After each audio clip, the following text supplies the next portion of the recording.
This is the second of 2 videos on pregnancy, childbirth, and the pelvic floor. Please watch the videos in order for best results. So you want to know more about childbirth? Well, we think you'll want to know about the perineum. The perineum is the part of your body between your vagina and your anus, below the pelvic floor muscles. During childbirth, the perineum often tears, which helps your baby's head to get out. Behind the perineum, there's a group of muscles called the anal sphincter.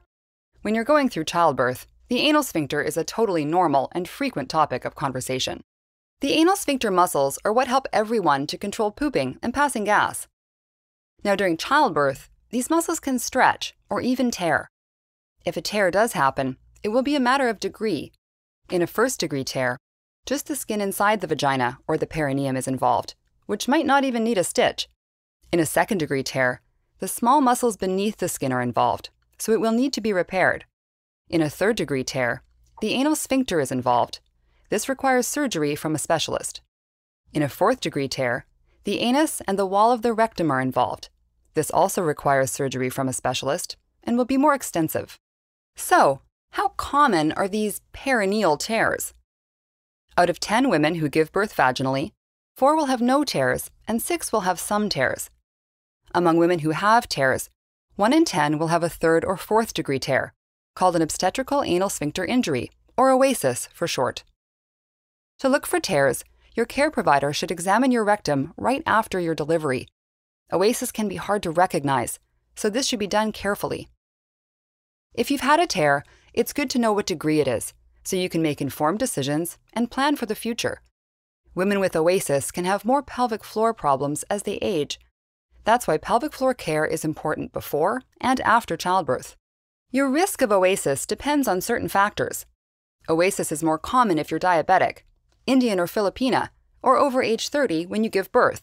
If you've had genital surgery, experienced OASIS before, or if you've had a C-section and now try a vaginal birth. If your labor is long, especially during the pushing stage, and if your labor requires drugs to speed it up. If you need an episiotomy or an epidural, if you deliver in a water bath or without support for your bum, or if you deliver after your due date. OASIS is also more common if your baby weighs over 4 kilograms or 8.8 pounds at birth, is born facing up, or needs forceps, a vacuum, or both to help it come out. If forceps or a vacuum are used during your delivery, this is when your care provider may do an episiotomy. This means making a cut in the perineum, which is sometimes done to protect the anus and the deeper muscles from OASIS. If your labor is progressing normally, you don't need an episiotomy. If one has to be done, then the cut should be made sideways toward your bum cheeks, not vertical toward your anus. The word for this is mediolateral episiotomy. In general, there are many things you can do to prevent perineal tears, both before and during childbirth. While you're pregnant, you can do exercises called Kegels to strengthen your pelvic floor. You can keep an eye on your weight gain and ask your care team about it. Weight gain is both normal and necessary when you're pregnant, but too much of it can increase your risk of OASIS. During labor, you can have someone massage your perineum and apply a warm compress to it. If you're wondering who will do this, your partner or birth attendant are excellent candidates. During delivery, we recommend slowing down as your baby's head is coming out. Your care provider can gently direct your baby's head and support your perineum. And remember, when it comes to episiotomy, Plan A is don't have one. Plan B, if you do need one, discuss mediolateral with your care provider. Ultimately, your chance of OASIS depends on your risk factors. If you have several risk factors on the list, talk to your care providers ahead of time about different birth options and a plan to protect your pelvic floor. If you do get OASIS, you'll have to take extra care to heal your pelvic floor. Right away, you'll need a dose of intravenous antibiotics to prevent infection. While you're healing, make sure you always finish peeing.